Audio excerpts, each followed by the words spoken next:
Experiment 31E, Supplemental Notes. Date, October 3rd, 1843. For the past couple weeks, I have attempted to analyze this panacea Solomon and Rahul gave me. I had hoped this might be the missing ingredient for my formula, but unfortunately, I have been unable to test it as part of my experiment because I cannot identify one of its components. I placed a drop from the vial into my separator. That particular invention of mine requires a significant amount of power to run, but it is my best chance at being able to distinguish the individual parts of formulas like this. The boy had to work harder than usual to stoke the boiler.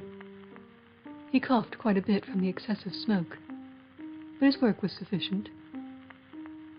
The separator identified almost everything, but it can only identify things I have programmed it to. One ingredient eluded it. If this unknown component is something I have never encountered before, I can only guess at its source. It seems to be organic, some form of vegetation, but what type I cannot tell. Without understanding the complete composition of this panacea, I fear to add it to my formula in case there may be an adverse reaction. There is something here, though. There is something.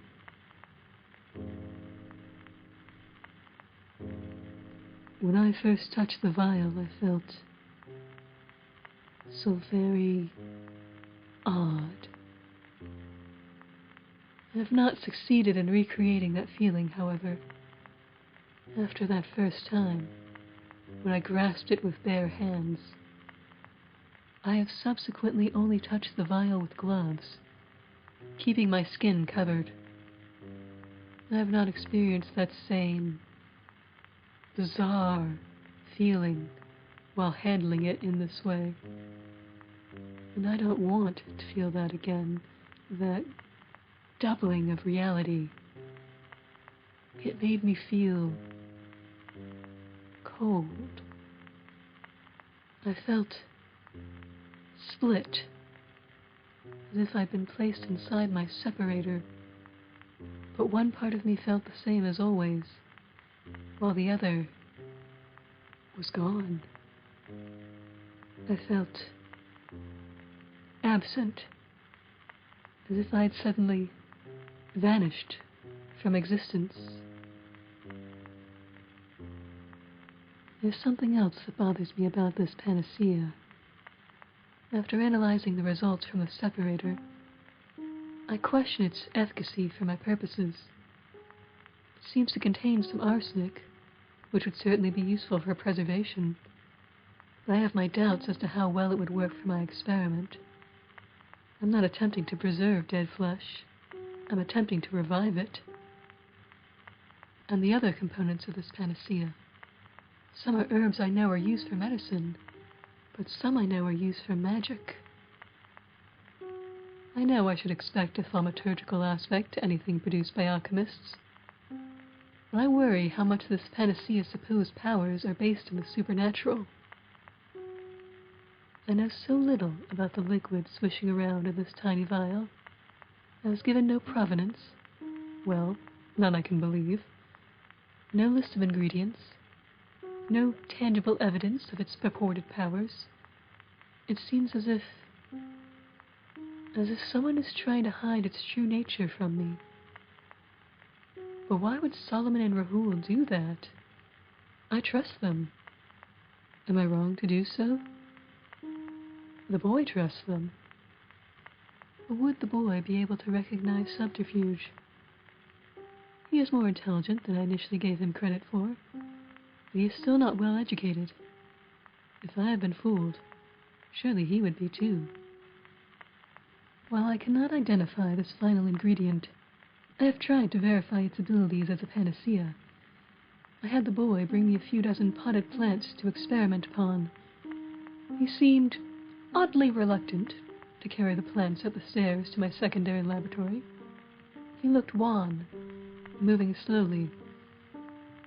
There were dark circles under his eyes, At the time I thought perhaps he had been drained from manning the boiler for the separator, but later, well, I'll get to that. He did carry the plants up eventually. I noticed a stain on his shirt and the sour scent of old milk. I used the panacea on several of the plants. I wanted to see what it could do to living things. A few of the plants died within a day or two. A few more died after an additional dosage. Only one plant survived the initial round. I can't say if it is in better or worse health than before. I then tried it on several other plants after I had induced an ill state in them, hiding them from the sun, withholding water, tearing up roots, things such as that. The panacea failed to heal any of these ailments. I gave it the benefit of the doubt. Perhaps it only works with humans, or possibly animals. I asked the boy to bring me some mice. I know we have a few running around the estate, but the boy seemed even more reluctant than before. He looked somehow more exhausted, his skin paler, eyes half open, a crease between his brows, as if he suffered from a perpetual headache. Despite this behavior, though, the boy did bring me mice. He coughed, rather violently, as he placed their cage on a table inside the lab. I wondered if he was ill, or if perhaps running around the estate, scrounging for mice, had simply exposed him to a significant amount of dust. There was another stain on his shirt. He still smelled sour. The mice did not take well to the panacea. It sickened all of them. Again, I thought, perhaps the panacea does not do well with healthy bodies. It is a cure, and what is it to do if there is nothing to cure? I tried a second dose, in the hope that if it can cure any ailment, it could cure ailments that it caused. This turned out to not be true. The mice grew weaker. I stopped any further doses and observed the mice as I attempted to nurse them back to health. They improved, no thanks to the panacea.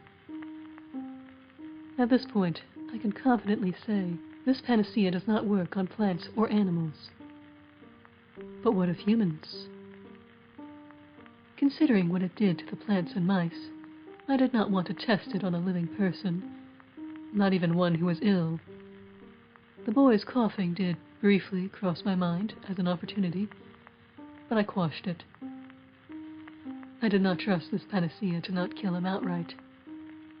To be completely certain of its effects on the human body, though, I need a human body.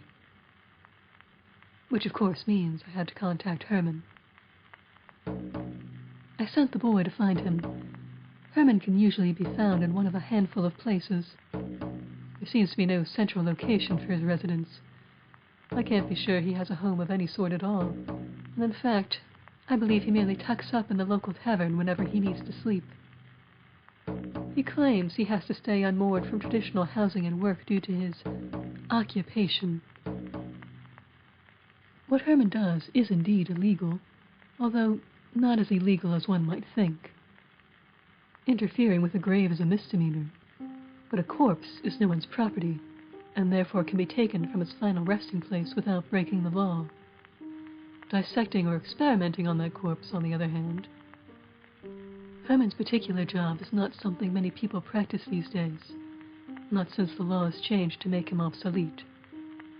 But for those like me, who still lack legal access, we must seek out our needs from somewhere. Resurrectionists used to work wherever a medical school needed fresh corpses to study. But then some took it a little too far. Burke and Hare, the Bethnal Green Gang, the Wenzel brothers. They murdered people to keep up with the demand for bodies. When the Anatomy Act of 1834 finally was passed after some dithering, surgeons, teachers, and students were allowed access to a wider supply of bodies. Previously restricted to only executed murderers, now they could study the anatomy of any body left unclaimed after death, including those who died in hospitals, prisons, and workhouses. It was a boon to the medical community. But I am not studying in a medical school or hospital. I have no license to practice anatomy. The British government is not going to grant me permission to perform questionable experiments on dead bodies. Herman is a necessary evil. I'm surprised he still engages in body snatching, considering how little demand there is for it. But I suppose there is still some demand. The boy first met Herman in a cemetery. The boy was there to visit... who was it? His mother? I don't remember. A family member's grave, I think. It was late, sundown, and he spotted someone digging into a fresh grave. Herman tried to get the boy to help, but the boy was disgusted by what Herman was doing. He never forgot the encounter, telling me all about it when I first asked him how best to find specimens for my experiments. Now the boy has to see Herman every few weeks or so, depending on how quickly my research progresses. He does not care for it, as Herman is as despicable as he first thought. If I could obtain specimens without Herman's help, I would. But my work falls outside of what society would accept, and even if I were to try to gain legitimacy, I would be barred based purely on my sex. As a woman, I would never be welcomed in a university's anatomical theater. So here I am, dealing with criminals and ill-gotten corpses. I suppose that makes me a criminal too. Although, if Dr. Knox wasn't prosecuted after that Burke and Hare mess... I'm quite certain Herman isn't a Burker. The bodies he brings show signs of burial. Of course, that doesn't mean he hasn't engaged in such activities at other times. But I try not to think about that. I try not to think about Herman at all. Only when I have need of his services do I ever entertain the thought of so much as his name.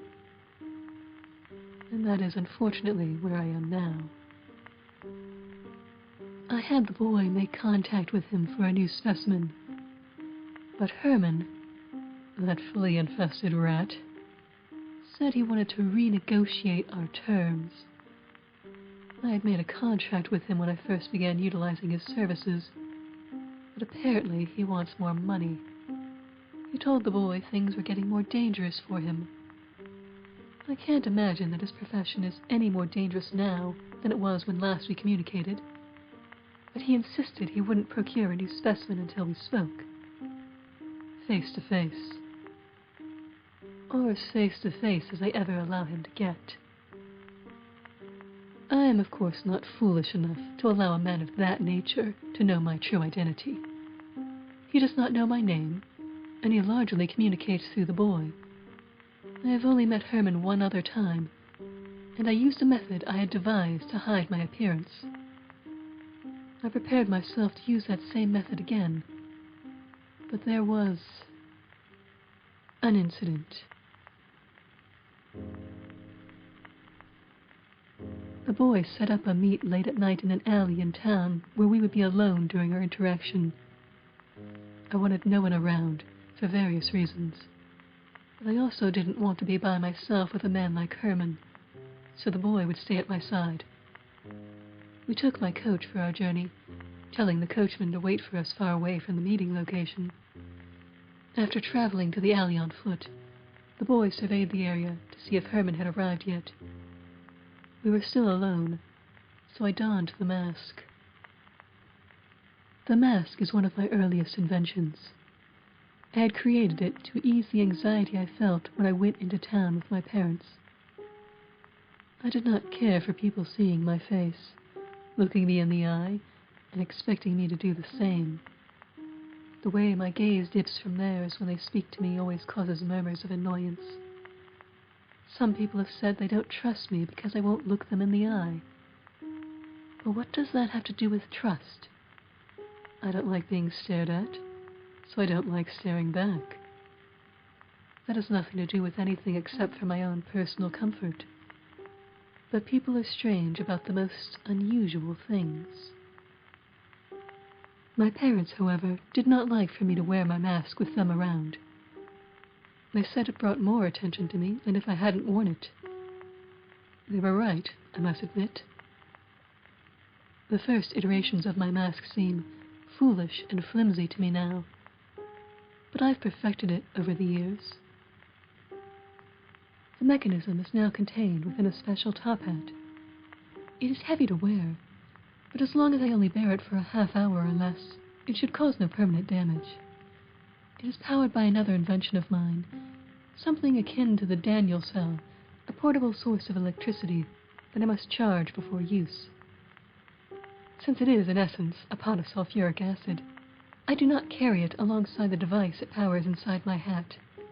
Instead, I carry it within a glass jar hidden inside my pocket, a collection of wires snaked under my coat connecting it to the mask.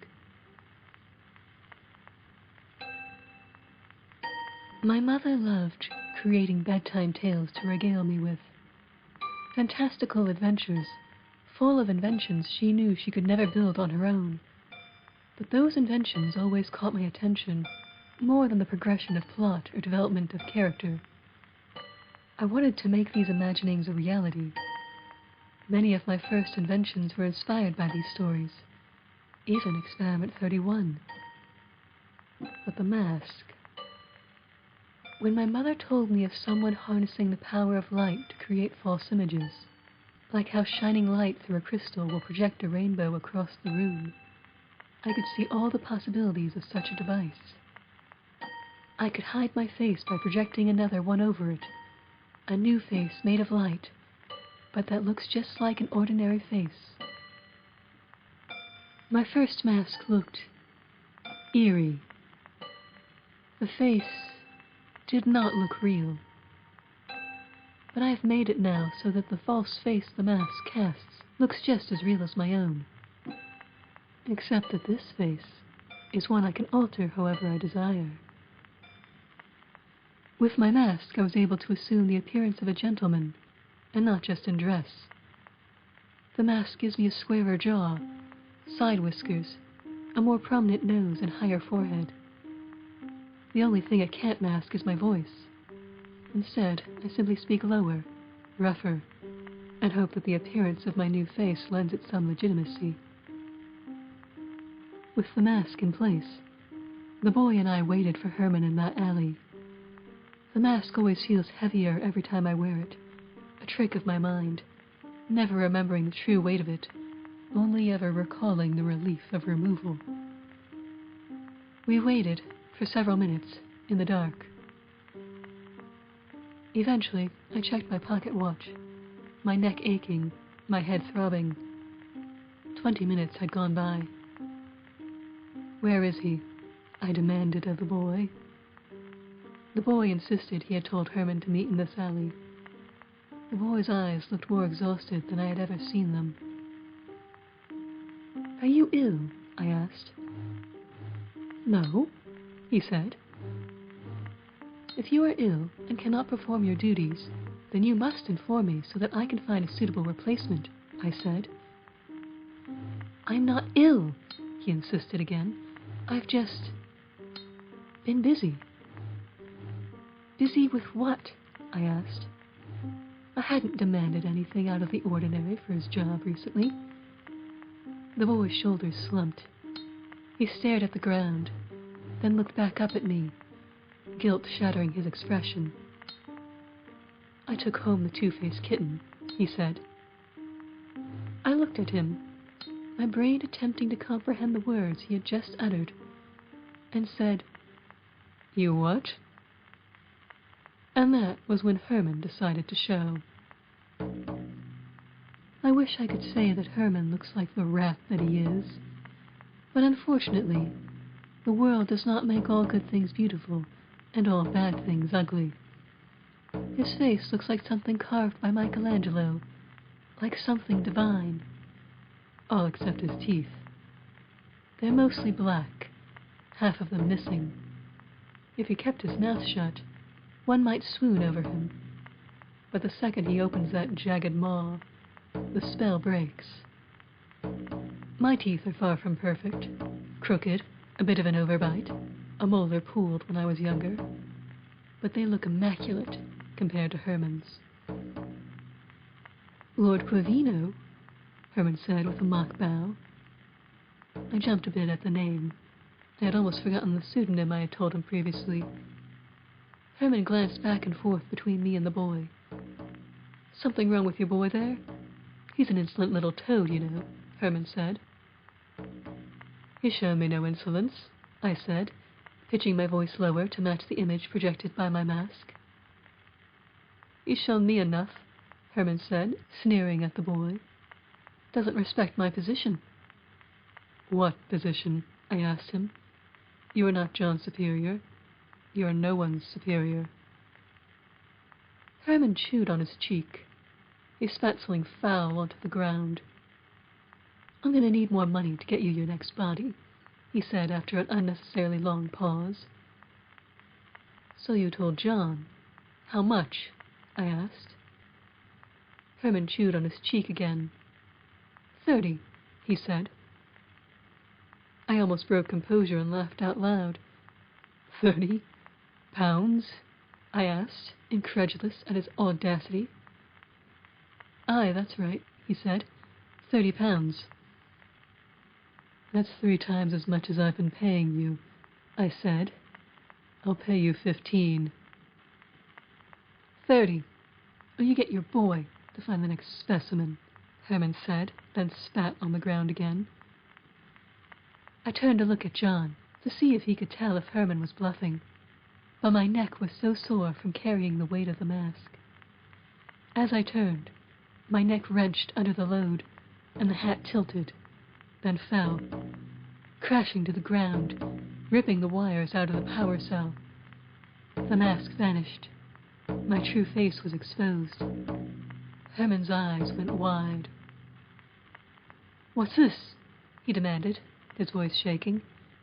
He couldn't stop looking at my real face. Are you a witch or something? He asked. Don't be a fool, I said, no longer bothering to alter my voice. I was wearing a mask. Never seen a mask like that before, he said, his eyes bewildered. It's a special mask, I said. I watched Herman. He looked terrified. I'll pay you 20, I said. His eyes somehow went wider. What? He asked. I'll pay you 20, I repeated slowly. For the body, and for your silence. Herman nodded absently, his gaze finally straying to the fallen hat with wires streaming from it. Yes, sir, ma'am. I'll contact you when I find a good candidate, he said. Thank you, I said pointedly, indicating the end of this meeting. I scooped up my mask and turned to leave. The boy eyed Herman a moment longer, then followed. I cursed myself all the way home. Herman has seen my face now. He still doesn't know my name, but he knows I am a woman. The shock of the mask falling, one face suddenly shifting to another, was the only thing that kept him compliant in that moment. But once that shock cools down, will he think he can take advantage of me because I'm of the fairer sex? Will he try to demand ever more money for each new specimen? Will he simply quit? The boy says Herman does not trust women. I am afraid of what he may do next. After that disastrous meeting, I was almost surprised when Herman contacted the boy earlier today. A new specimen will be here by tomorrow. I will finally test this panacea on a human. But I can't help but think I may be running out of time.